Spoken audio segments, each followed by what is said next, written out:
হিন্দুরা লিঙ্গ পুজো করে। হিন্দুদের ৩৩ কোটি দেবতা। এমনকি স্বামী বিবেকানন্দ নিজে গীতা পাঠ না করে ফুটবল খেলতে বলেছেন। এ ধরনের কথা আমরা প্রায় শুনতে পাই।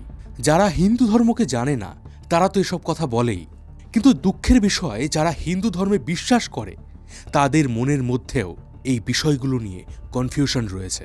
তো নমস্কার, আমি রয়েছে মিঠুন আপনাদের সঙ্গে। চলুন আজ হিন্দু ধর্ম নিয়ে প্রচলিত বেশ কয়েকটি মিথ নিয়ে আলোচনা করব।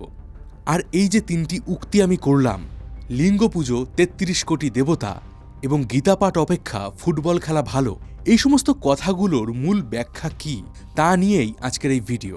কিন্তু তার আগে আপনি যদি আমাদের এই প্রাচীন পথ ইউটিউব চ্যানেলকে সাবস্ক্রাইব করে না থাকেন তাহলে অবশ্যই সাবস্ক্রাইব করে দিন। আর ভিডিও শুরুর আগে অবশ্যই একটা করে লাইক করে দিন, কারণ আপনার একটি লাইক আমাদেরকে ইন্সপায়ার করে এরকম আরও অসাধারণ সমস্ত ভিডিও আপনাদের সামনে তুলে ধরতে।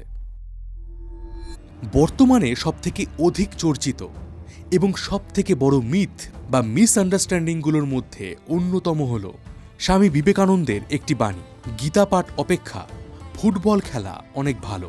এবার প্রশ্ন হচ্ছে, এমন একজন ব্যক্তি যাকে হিন্দু ধর্মের এক অন্যতম সন্ন্যাসী বলা যায়, তিনি নিজের ধর্মেরই এক পবিত্র ধর্মগ্রন্থ নিয়ে কেন এই ধরনের মন্তব্য করেছিলেন?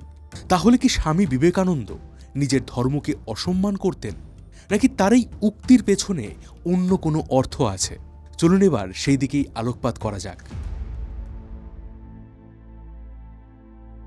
অনেকেই ভাবেন স্বামীজি হয়তো গীতার মতো এক পবিত্র ধর্মগ্রন্থকে অপমান করছেন। আবার অনেকেই স্বামীজির এই উক্তি ব্যবহার করে গীতা পাঠ এবং ধর্ম থেকে মানুষকে দূরে রাখতে চায়। কিন্তু আদতে এই বিষয়টা একেবারেই আলাদা। এখানে তিনি গীতাকে অপমান করেননি, উল্টে তিনি নিজেকে গীতা পাঠ করে তার যথার্থতা উপলব্ধি করার যোগ্য করে তুলতে বলেছেন। চলুন বিষয়টা আরেকটু সহজভাবে বলি।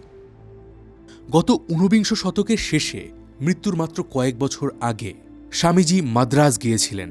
১৮৯৭ সালে তার ভারতীয় জীবনে বেদান্তর প্রয়োগ শীর্ষকের বক্তৃতাতে উঠে আসে ফুটবল খেলা ও গীতাপাঠ প্রসঙ্গ। তিনি বলেন, আমরা দুর্বল, অতি দুর্বল। প্রথমত আমাদের শারীরিক দৌর্বল্য। এই শারীরিক দৌর্বল্য আমাদের অন্তত ১/৩ দুঃখের কারণ।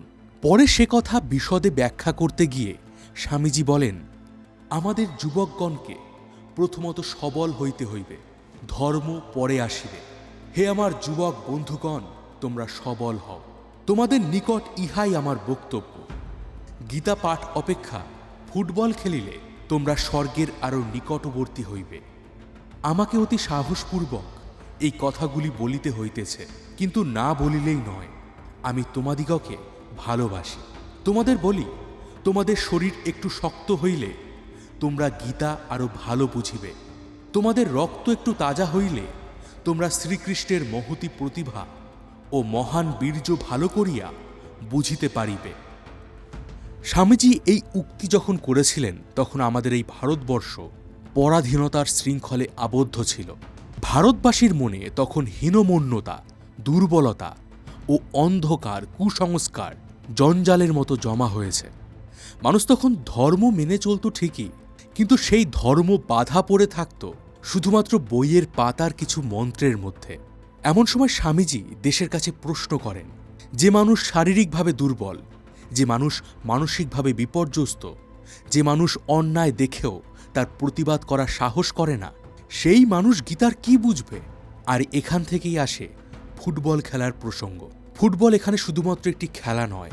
ফুটবল এখানে শারীরিক শক্তি, দলগত সংঘবদ্ধতা, আত্মবিশ্বাস ও হার না মানার মানসিকতার প্রতীক। তিনি ফুটবল খেলা বলতে বোঝাতে চেয়েছিলেন, আগে নিজের শরীর গঠন করো, মনকে শক্ত করো, সাহসী হও, তারপর গীতা পাঠ করো। তবেই তুমি গীতার আসল অর্থ বুঝতে পারবে। গীতার মূল ভিত্তি হল কর্ম, সাহস ও ভয়কে জয় করার উদ্যম।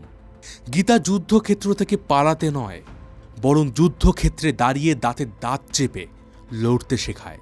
স্বামীজি বলতে চেয়েছিলেন, আমরা দুর্বল হলে আমরা যে ধর্ম অর্জন করব সেই ধর্ম আমাদের কোনো কাজেই আসবে না। শক্ত শরীর ও দৃঢ় মন ছাড়া ঈশ্বর চেতনা সম্ভব নয়। অর্থাৎ এই আলোচনা থেকে স্পষ্ট, স্বামীজি কোনোভাবেই গীতা বা হিন্দু ধর্মকে অসম্মান করেননি, বরং তিনি গীতাকে বাস্তব জীবনে প্রয়োগ করার কথা বলেছিলেন। দ্বিতীয় যে বহুল চর্চিত মিথটি রয়েছে সেটা হলো শিবলিঙ্গ পুজো নিয়ে। অনেকেই অজ্ঞতাবশত শিবলিঙ্গ পুজোকে নীচ চোখে দেখে আর হেয় করে। কিন্তু আদতে কি এই শিবলিঙ্গ? এর মধ্যে কি শুধুমাত্র মহাদেবের বাস, নাকি এর পেছনে লুকিয়ে আছে আরও কোনো বড় তত্ত্ব? চলুন এবার এই বিষয়ে আলোচনা করা যাক। সবার প্রথমেই একটা বিষয় পরিষ্কার করে দেওয়া দরকার, শিবলিঙ্গ কোনো শারীরিক অঙ্গ বা অশ্লীলতার প্রতীক নয়। সংস্কৃত ভাষায় লিঙ্গ শব্দের অর্থ হল চিহ্ন। শিবলিঙ্গ আসলে সেই চিহ্ন যার মাধ্যমে শিবতত্ত্বকে উপলব্ধি করা যায়। চলুন বিষয়টিকে আরেকটু ভেঙে বোঝাই। শিবলিঙ্গ পুজোর প্রচলন কয়েক হাজার বছরের পুরনো। শিবের সাথে লিঙ্গ শব্দটি প্রথম ব্যবহৃত হয়েছিল শ্বেতাশতর উপনিষদে। আর সেই অনুসারে শিব মানে শুধুমাত্র একজন দেবতা নন, শিব মানে পরম সত্য ও নিরাকার চেতনা, যার শুরু শেষ কিছুই নেই। শিবলিঙ্গ আসলে সেই চিহ্ন যার মাধ্যমে নিরাকার শিবকে চিহ্নিত করা হয়। মহাভারত বলে, যা কিছু পুরুষ তা জেনে ঈশান হও, আর যা কিছু নারী তা জেনে উমা হও। কারণ এই সমগ্র জগৎ সজীব ও জড় এই দুটি দেহ দ্বারাই পরিব্যাপ্ত। শিবলিঙ্গ তেমনি এই দুইয়ের সমন্বয়ে তৈরি। একটি যোনিপীঠের উপর এর অবস্থান, যা শক্তিকে চিহ্নিত করে। একদিকে শক্তি আর অন্যদিকে শিব অর্থাৎ চেতনা এখানে মিলেমিশে এক হয়ে গেছে। আপনারা হয়তো জানেন না, এই শিবলিঙ্গে মহাদেবের পাশাপাশি ব্রহ্মা ও বিষ্ণুও বসবাস করেন। সমগ্র শিবলিঙ্গের একেবারে মূলে অবস্থান করেন ব্রহ্মা, মাঝখানে অবস্থান করেন বিষ্ণু, আর ব্রহ্মা, বিষ্ণু, মহেশ্বর ও শক্তি এই চারে মিলে সৃষ্টি হয় সমগ্র বিশ্ব ব্রহ্মাণ্ড। ফলত এই শিবলিঙ্গ সমগ্র বিশ্ব ব্রহ্মাণ্ডের প্রতীক। আমরা যে শিবলিঙ্গের উপর জল, দুধ ও বেলপাতা দিয়ে পুজো করি তারও তাৎপর্য রয়েছে। জল জীবনের প্রতীক, দুধ পবিত্রতার প্রতীক, আর বেলপাতা ত্যাগের প্রতীক। এই অর্ঘ্য দেওয়ার মাধ্যমে ভক্তরা নিজেদের অহংকার, লোভ ও সংকীর্ণতাকে মহাদেবের চরণে অর্পণ করেন। আশা করি সমগ্র আলোচনার পর এই শিবলিঙ্গ নিয়ে আপনাদের মনে আর কোনো বিভ্রান্তি থাকবে না। এবার আমরা চলে আসব আমাদের আলোচ্য শেষ মিথ বা মিসআন্ডারস্ট্যান্ডিংয়ের দিকে। বলা হয় হিন্দু ধর্মে ৩৩ কোটি দেবতা রয়েছে, এবং অনেক সময় বহু মানুষ এই হিন্দু ধর্মকে নিয়ে হাসাহাসি করে। তারা বলে, এটা কিসের ধর্ম যেখানে ৩৩ কোটি দেবতা রয়েছে?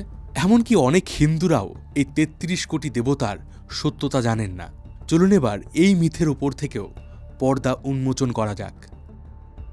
আমরা অনেকেই জানি যে কোটি শব্দটি একটি বড় সংখ্যা বোঝাতে ব্যবহার করা হয়, কিন্তু যে জিনিসটা আমরা বেশিরভাগ মানুষ জানি না সেটা হলো এই কোটি শব্দের আরও একটি অর্থ রয়েছে, যা হলো প্রকার বা শ্রেণী।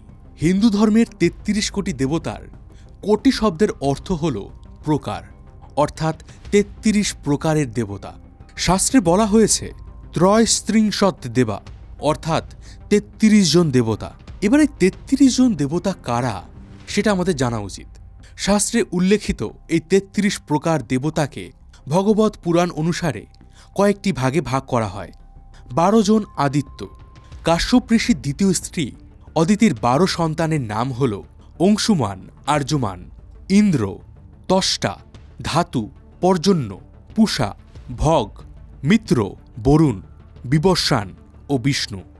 এদের উপর ভিত্তি করেই বছরের ১২টি মাস নিযুক্ত। পুরাণে এদের নামের যে উল্লেখ পাওয়া যায় তা হল ধাতা, মিত্র, অর্যমা, শুক্র, বরুণ, অংশ, ভগ, বিবস্বান, পূষা, সবিতা, ত্বষ্টা ও বিষ্ণু। এরপর আছেন ১১ জন রুদ্র।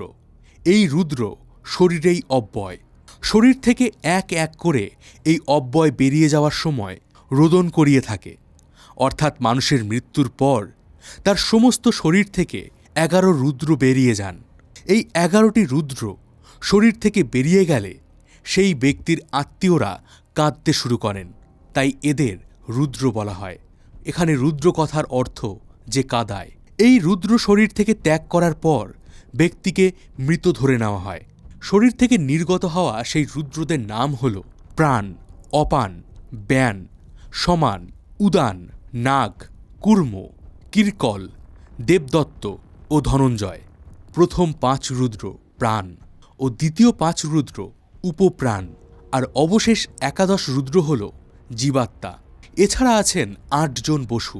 বসু অর্থাৎ যারা আমাদের আত্মাকে স্থায়িত্ব দান করেন।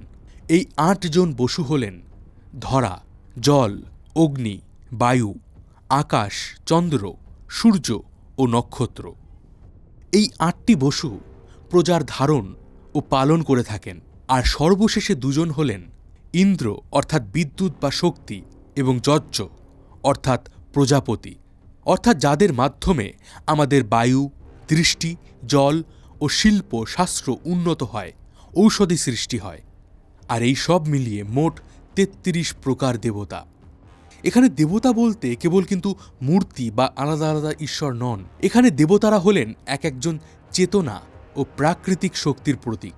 সূর্য, চন্দ্র, বায়ু, ইন্দ্রের মধ্যে দিয়ে আমরা এই প্রকৃতিরই উপাসক। কারণ এই প্রকৃতি প্রসন্ন হলে আমরাও ভালো থাকব। কিন্তু বর্তমানে এই প্রকৃতির উপরেই আমরা করে চলেছি নির্মম অত্যাচার। আর এর ফলেই রুষ্ট প্রকৃতি দেবতাদের রোষানলে আমরা রোজ ধীরে ধীরে ধ্বংসের দিকে এগিয়ে চলেছি। আজকের সম্পূর্ণ ভিডিওটি দেখে আশা করি আপনাদের এই 3টি যে মিথ রয়েছে সেই বিষয়ে আপনাদের যথেষ্ট জ্ঞান হয়েছে।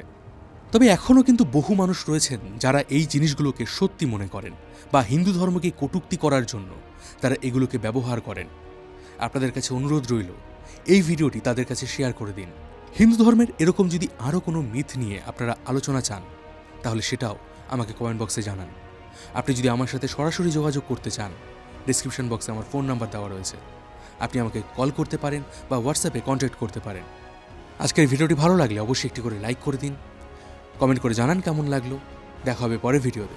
ততদিন ভালো থাকবেন, সুস্থ থাকবেন। আর আমি ছিলাম মিঠুন আপনার সাথে।